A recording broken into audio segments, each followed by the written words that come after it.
e novembro acabou, agora é hora daquele balanço sobre as leituras.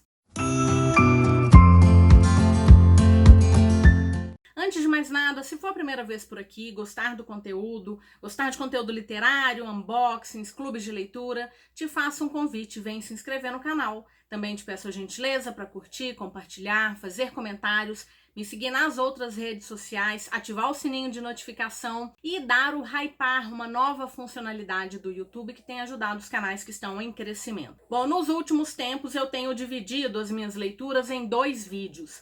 Mas na semana passada, Mercúrio retrógrado, não deu certo, acabou que eu não lancei o primeiro vídeo, a primeira parte, e resolvi deixar tudo num bloco único. Então desta vez eu vou realmente tentar ser o mais rápido possível, só falar um pouquinho sobre a sinopse do livro e as minhas considerações. Bom, o primeiro livro que eu finalizei em novembro foi Tormenta de Fogo, do Brandon Sanderson, que é o segundo livro da trilogia Os Executores. O primeiro livro eu tinha lido, feito a leitura dele no mês de outubro.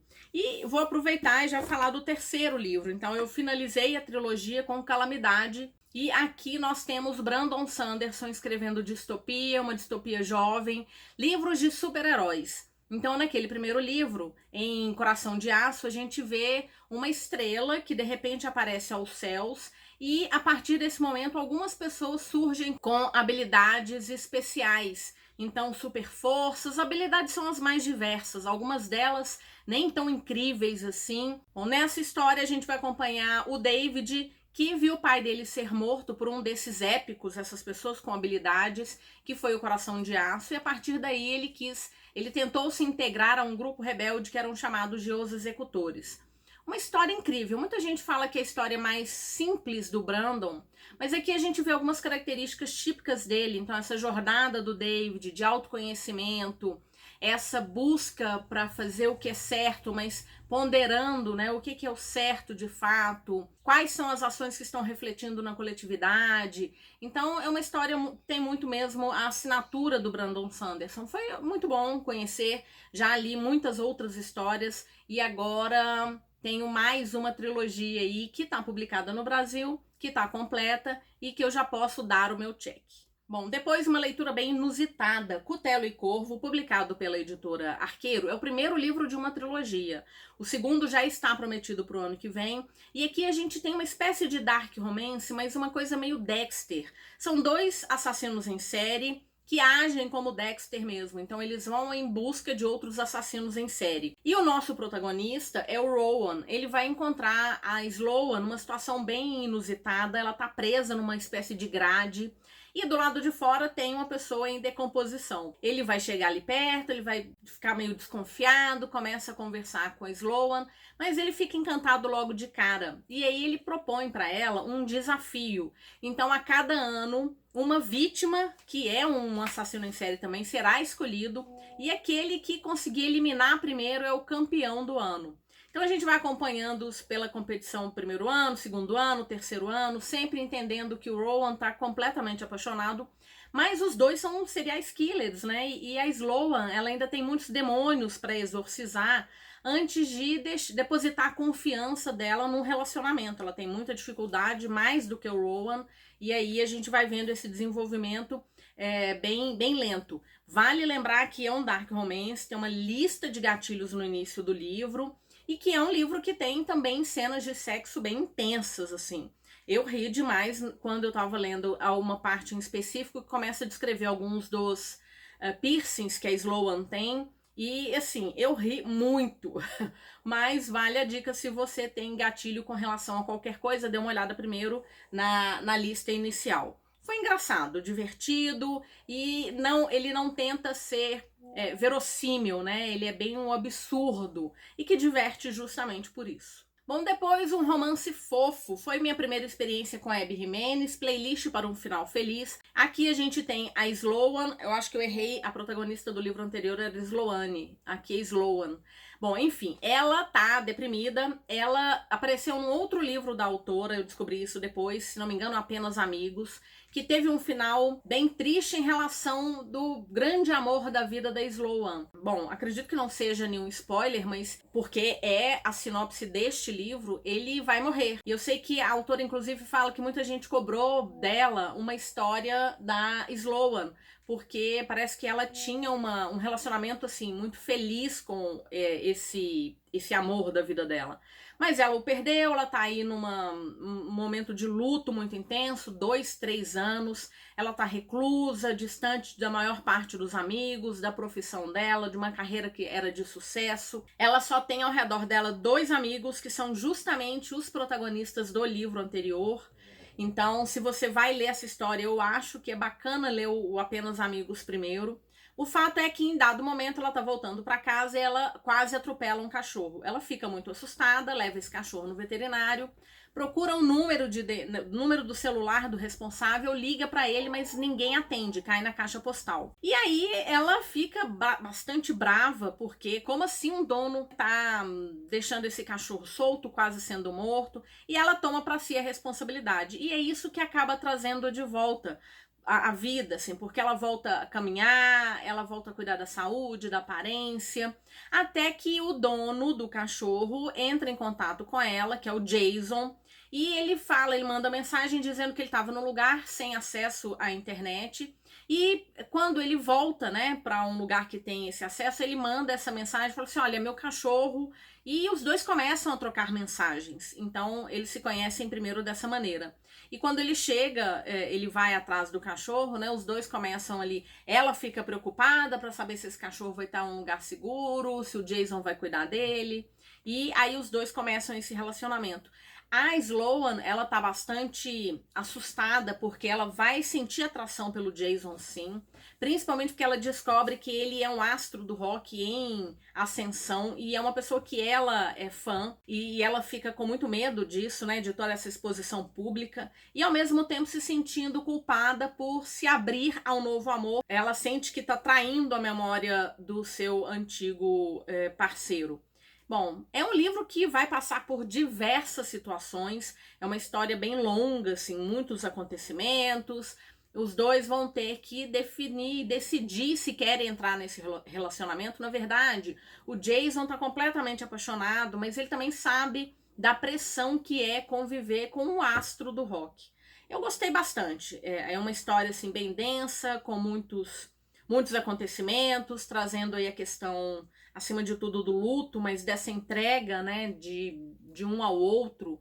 E fiquei curiosa para ler outras histórias da Abby Jimenez. Mais um romance fofinho, um romance de época com fantasia. O Encantamento Delicado, publicado pela editora Seguinte, é uma história de fantasia em volume único, que vai ter o foco ali no momento como se fosse a regência. Então, com aqueles bailes, os vestidos, a gente está falando de monarquia, e estamos falando de reinos que neste momento estão numa situação muito diferente. Então, nós temos um reino que está aparentemente com muita riqueza, super bem, e que explorou ao máximo o outro reino que está numa situação bem ruim. Bom, acontece que nesse outro reino nós temos uma costureira com uma habilidade mágica, ela consegue tecer memórias, sentimentos nas roupas que ela está criando. E ela é contratada para ser a costureira do príncipe que vai se casar neste outro reino. Ela vê como uma oportunidade única, porque assim ela vai poder deixar a mãe e a avó numa situação econômica melhor. Ela vai para lá e ela vai conhecer esse príncipe, que é o Kit, que parece uma pessoa assim meio irascível, mal-humorado, arrogante. Então, o primeiro contato dos dois é um pouco difícil.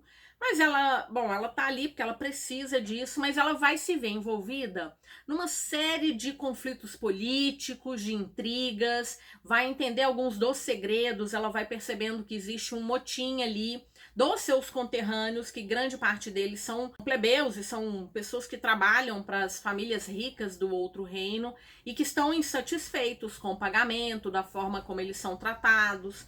Eles são vistos como escória, mas são eles que trabalham. Então, ela vai se ver envolvida com toda essa história. Ainda por cima, se encantando por esse príncipe, que ela nunca almejaria nem estar perto dele, muito menos de ter qualquer tipo de relacionamento, mas ela vai conhecendo as camadas que deixaram esse príncipe embrutecido e os dois vão se encantar. Mas é isso, são pessoas de situações hierárquicas ou situações sociais muito diferentes e que vão se apaixonar. No final das contas, a gente sabe que os dois vão se encantar um pelo outro, mas tendo aí de resolver uma série de imbróglios políticos que cercam, inclusive, do próprio casamento do príncipe Kit, que é um casamento político, uma aliança política com um terceiro reino. Uma gracinha, bem fofo, uma história realmente em volume único. Ela encerra ali, a parte da fantasia são essas habilidades que essas pessoas têm, não tem explicação para isso, são habilidades as mais diversas.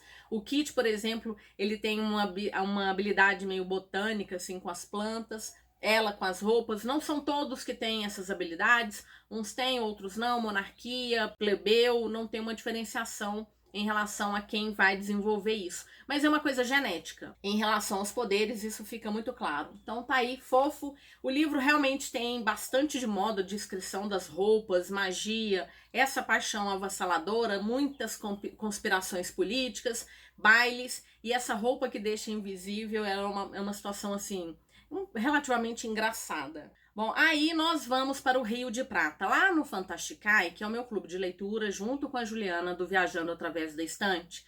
Nós criamos então esse grupo voltado para a leitura de fantasia e fizemos a leitura de Devabad, da trilogia. Como eu já li, eu fiquei ali mais com a releitura da história, mas ansiando para chegar nesse livro de contos. Ele saiu um tempo depois. A gente tem aqui uma sinopse, diz que são contos de alguns personagens e um final alternativo, que estava me deixando bem preocupada. Mas no final das contas, a autora aqui explica que são histórias que ela criou para poder dar maior embasamento para ela enquanto escritora quando estava fazendo determinadas cenas. Então nós temos um casal, por exemplo, aqui, que é simplesmente mencionado na trilogia principal, mas ela queria ter um pano de fundo, uma simulação de como que teria se desenvolvido esse relacionamento para culminar em personagens que a gente tem na trilogia principal. E o final, que é alternativo, na verdade, ele é um complemento para um final. É um final após um final que tranquilamente poderia estar associado ao terceiro livro, né? Então, é Cidade de Bronze, Reino de Cobre, Império de Ouro. Esse final, ele poderia, sim, ter sido integrado ao Império de Ouro, porque faria muito sentido, seria muito bacana encontrar essa história. Então, eu favoritei, eu acho que eu dei 5 estrelas, favoritei o Rio de Prata. Bom, depois uma leitura para o projeto de leitura de livros da caixa de todos os livros da Record, entre outros nomes que tem lá naquela caixa. Se você tem curiosidade em relação a isso, são vídeos que eu tenho soltado devagarzinho lá no TikTok. Nós temos o nome da Nora Roberts, e aí eu queria fazer a leitura de um livro dela. Eu já li uma outra trilogia dela, que era uma distopia, que era Ano 1. Eu gostei, mas eu queria ter uma nova experiência, e aí fui fazer a leitura de Refúgio em Black Hills. Aqui nós temos uma história também, volume único. Nessa história temos 2 protagonistas, eles se conhecem bem jovens, o Cooper e a Liu. Ele veio da cidade grande, o casamento dos pais está em crise, então os pais mandam para que ele fique um tempo com os avós, que moram numa fazenda vizinha de uma outra cuja filha é a Liu. Então os dois crescem juntos, se encantam, fazem uma amizade belíssima e isso vai se aprofundando. A gente não sabe por quê, os dois acabaram se distanciando e a gente pula para o presente. A Liu acabou fazendo ciências biológicas, seus mestrado, doutorado, ela sempre foi encantada por felinos. E ela cria um refúgio de vida silvestre na região onde os pais, né, de onde ela se originou. Então ela tá cuidando lá desse refúgio, até que algumas mortes misteriosas começam a acontecer.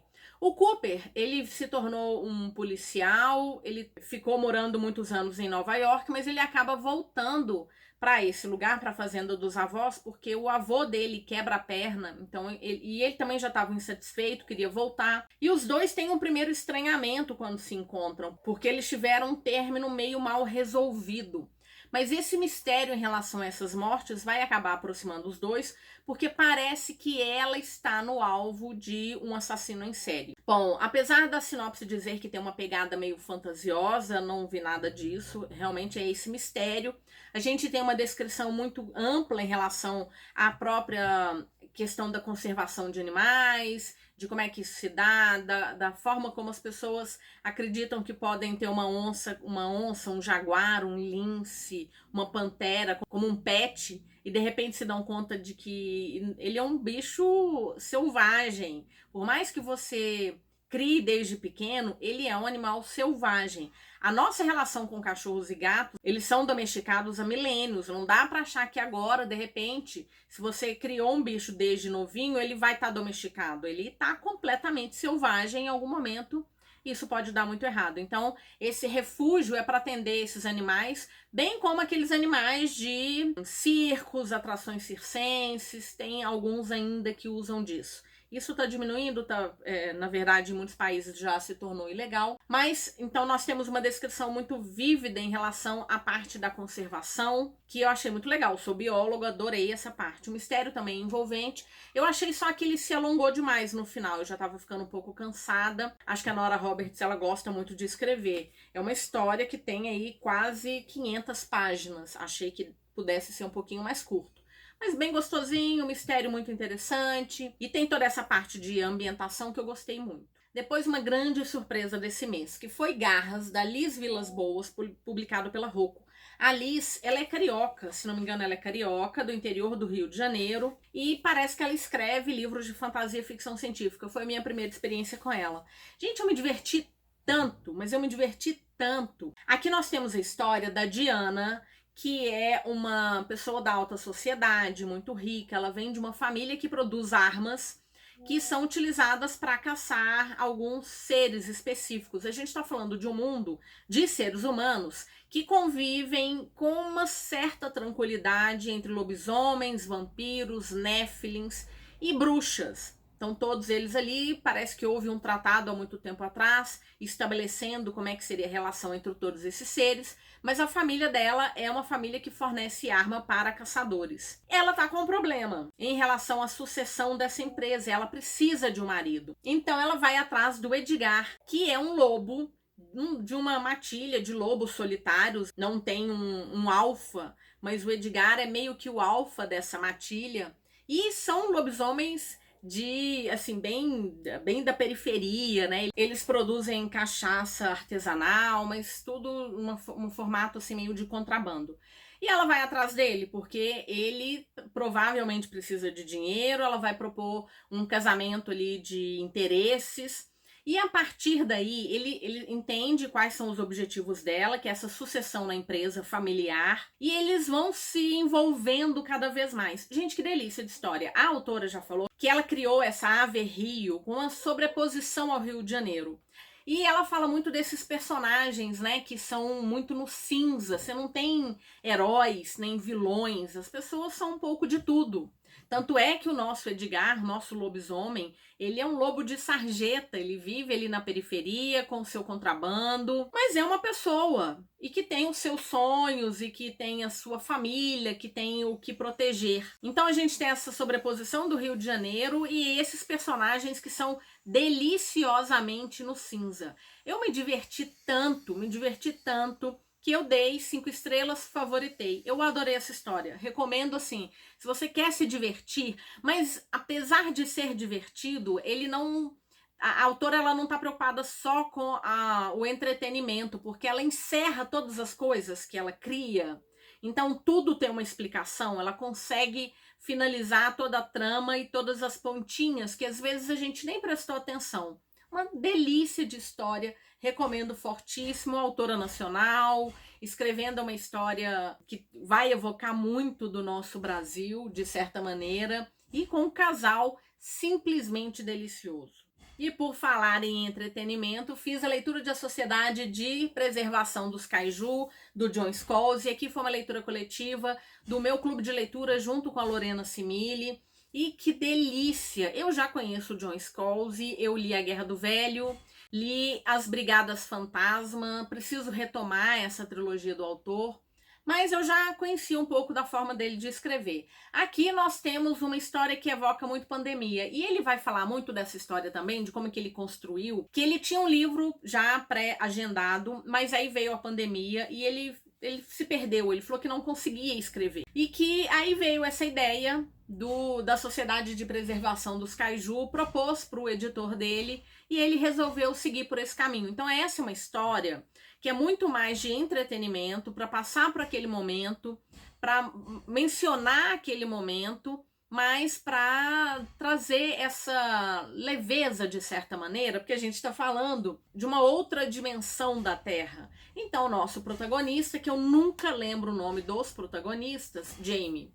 Então o nosso protagonista é o Jamie, ele estava numa empresa, numa startup, até que ele foi demitido. E ele começa a fazer entregas via delivery, né? Porque aí nós temos a pandemia. E ele vai fazer entregas recorrentes para um amigo dele, que no final das contas o convida para integrar a Sociedade de Preservação dos Kaiju. Ele topa, porque o salário é muito bom, ele fica muito curioso, ele fica sem entender o que é essa sociedade, porque há um mistério muito grande. Então eles são levados para a Groenlândia e a partir dali é tudo bastante misterioso. Ele tá num grupo que tem mais 3 pessoas que são novatos com ele, e de repente eles são levados para uma terra numa outra dimensão. E nessa outra terra nós temos seres gigantescos que são os kaijus, que são os seres mais diversos. Mas eu gosto muito do Scholze porque ele cria sua ficção científica com embasamento, assim, de leve na ciência, evidentemente, porque a gente está falando de grandes seres, de uma outra dimensão, mas ele vai fazer uma descrição, e que quando fizemos a discussão da leitura, né, no grupo, muita gente falou que estava encantado com toda a descrição que ele estava fazendo de fauna e flora, por que esses animais eram tão grandes, como é que eles eram tão diferentes do nosso, porque do nosso ponto de vista biológico, existe uma limitação para tamanho de corpo em razão ao volume desse animal, como isso foi diferenciado nessa outra terra, de como que esses animais, e justamente de por que eles se diferenciaram, porque eles têm uma organela, vou chamar de organela, que diferencia completamente em relação aos nossos e que inclusive justificam a possibilidade dessa viagem de uma terra a outra. E é uma história assim muito divertida, muito divertida. É claro que o final, algumas coisas a gente vai deduzindo, assim, quem que é o vilão, a gente pega com uma certa rapidez, mas ainda assim foi muito engraçado. E apesar do final ter sido rápido, ele vai resolver também o problema em relação à sociedade dos kaiju. O Jamie é ótimo, os personagens que estão aqui ao redor dele também muito bons. Nós temos um químico, um geólogo, uma bióloga. São ótimos. E ele tá indo lá como o carregador. Então, se precisa movimentar qualquer coisa de um lado para outro, é ele que vai fazer essa movimentação. Super divertido, volume único, ficção científica em volume único, com referências aí a várias outras obras. Inclusive nós temos um casal de kaijus que se chamam Bella e Edward, que é engraçadíssimo. Gente, leiam, foi muito bom. É entretenimento, apesar dele ter essa pegada de ficção científica, é entretenimento, mas vale muito a pena. Bom, depois fui para um suspense mistério jovem. Instinto Assassino é o segundo livro da quadrilogia Os Naturais, da Jennifer Lynn Barnes, publicado pela editora Alt. O primeiro livro é Academia dos Casos Arquivados.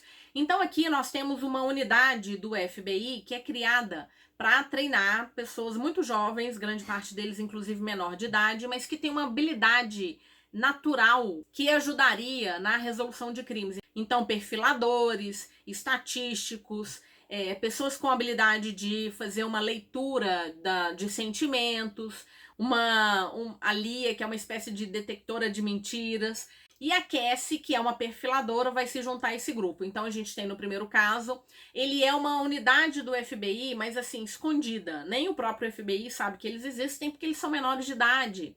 E eles não poderiam lidar com casos abertos, mas a gente tem uma confusão enorme no primeiro, que tem um foco muito grande na Cassie, e agora nós temos um caso que vai ter um foco assim mais voltado para o Dean. Claro que todos eles participam, e aqui nós temos algumas reviravoltas super interessantes, e eu adorei. O Academia de Casos Arquivados, eu acho que eu devorei ele em 2 dias. Esse aqui eu consegui devagar, mas ainda assim lendo com um tempo muito menor do que eu tinha previsto, porque vai chegando da metade para o final. Geralmente alguns livros, o terço final que fica frenético. Esse aqui é da metade em diante.